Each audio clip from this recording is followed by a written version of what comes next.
সে দুইটা কন্ডিশন দিছে যে 90 লাখ টাকা দিতে হবে, না হলে আমার সাথে থাকতে হবে। ওর বাসায় যে কার্যকলাপগুলো হতো, ওর বাসায় যে সমস্ত মানুষগুলো আসা যাওয়া করতো, এগুলো আমি অ্যাকসেপ্ট করতে পারতাম না। না, আমরা স্বামী স্ত্রী না, আমি অবিবাহিত, আমি এখনো বিয়ে করি নাই, কিন্তু লায়লা অবিবাহিত না। যে মদের বোতল এগুলো সব ওরে দিচ্ছে।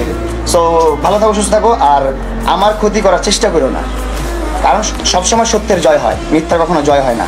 যে দেশে সুশাসন নাই, যে দেশে আইনের বিচার সঠিকভাবে পালন করা যায় না, সে দেশে মামুন আর লায়লার মতো 2-4টা জারজ সন্তান জন্মগ্রহণ করে ফাসাদ সৃষ্টি করবে, এটাই স্বাভাবিক। এদের মতো উচ্ছিষ্ট নোংরা খাবারকে মাটির নিচে পুঁতে ফেলাইটাই শ্রেয়। সঠিক বলেছেন। এই কথাটা প্রথম বলতেছি, আমি মামুনের কাছে আর ফিরে যাব না, এবং মামুনকেও আমার বাসার এই গেটের ভিতর দিয়েও মামুনের আর এন্ট্রি হবে না, কোনোদিনও আর হবে না, আমি যতদিন বেঁচে আছি। আপনি যে কত বড় নষ্টা মহিলা, এটাই এখন প্রমাণ করব। আপনি যে কিছুদিন পর পর 4-5 টাকা দিয়ে সাংবাদিক ভাড়া করে এনে সাংবাদিকদের মাধ্যমে উল্টাপাল্টা অশ্লীল কর্মকাণ্ড করে সেসব কথাবার্তা তাদের মাধ্যম দিয়ে সারা বাংলাদেশের মানুষের কাছে পৌঁছায় দেন, এতে কি আপনার কোনো লাভ হয়? বরং আপনাকে মানুষ খারাপই বলে। মানুষ খারাপ বললে আপনার কি কিছু যায় আসবে? আপনি তো একটা নষ্টা নোংরা মহিলা। ঠিকই দেখা গেল তার কিছুদিন পরে আপনার সন্তান মামুনকে ঘরে শোয়াই রেখে দুধ পান করাইলে। আপনারা কি বিয়ে করছেন? এটা তো বলবো না। একসাথে থাকতে পারো, খাট কাঁপাইতে পারো, সবই করতে পারো, উঠা বসাও করতে পারো, মায়া মহব্বত ভালোবাসা সবই যেহেতু আছে, তাহলে বিয়ে করছো কিনা এটা কেন বলতে পারবা না? এ দেশে কি কোনো আইনের সুশাসন নাই, কোনো বিচার কার্যক্রম কি ঠিক নাই? তাহলে তোরা কেন বলতে পারবি না? তোদের পাশার ভিতরে যদি সিগমা স্টাইলে গরম ডিম ঢুকানো যায়, তাহলে সব ফরফর করে বলে দিতে পারবি। ওকে যতটুকু চিনি, ও যখন রেগে থাকে তখন যদি আমি রোমান্টিক হতে চাই, তাহলে আমি উল্টা আবার ওই দিনের মতো মাইর খাবো, দরকার নাই। আরে বুড়ি, তুই কি রোমান্টিক হবি? তোর তো এক পা চলে গেছে গর্তে, কয়দিন পরে ঠাস করে যাবি মরে। এসব নেকামি চোদানো কাজ কাম বাদ দে, সঠিক পথে আয়, না হলে কিছুদিন পরে নিজের অস্তিত্ব দেহটাও খুঁজে পাবি না। সূর্যটা যতদিন আলো দিয়ে যাবে, ভালোবাসা হয়ে তুমি এ বুকে হবে।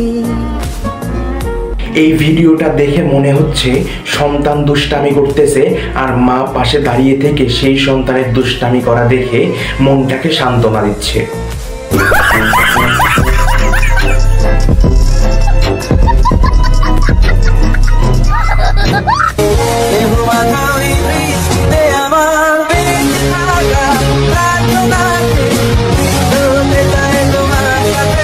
মিস লায়লা, আমি বলতে চাই যে আপনি দেখতে পেঁচার মতো হলেও আপনি একজন আদর্শ মা, এবং আপনি আপনার সন্তানকে সঠিক পথে প্রদর্শিত করতেছেন, এবং আপনি আপনার সন্তানকে প্রতিটা সময় মোটিভেশন দিয়ে আরো এগিয়ে নিয়ে যাচ্ছেন।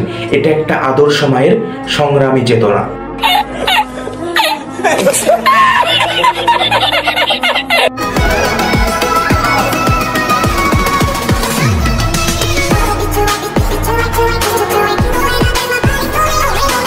মামুন তার মাকে নিয়ে ভিডিওটা করতে চাইছিল জাপানি স্টাইলে, কিন্তু ভিডিওটা হয়ে গেছে জনি দাদার স্টাইলে।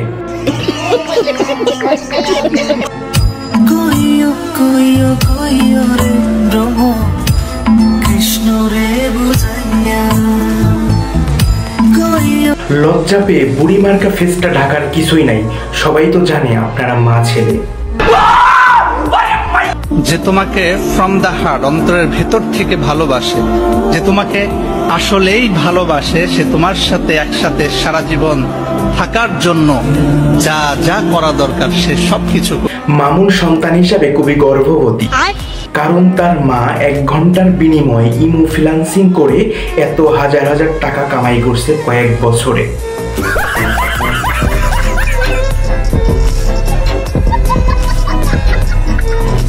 তো ভিডিওটা এই পর্যন্তই, ভালো লাগলে একটা লাইক করো। সো গুড বাই, টাটা, আসসালামু আলাইকুম।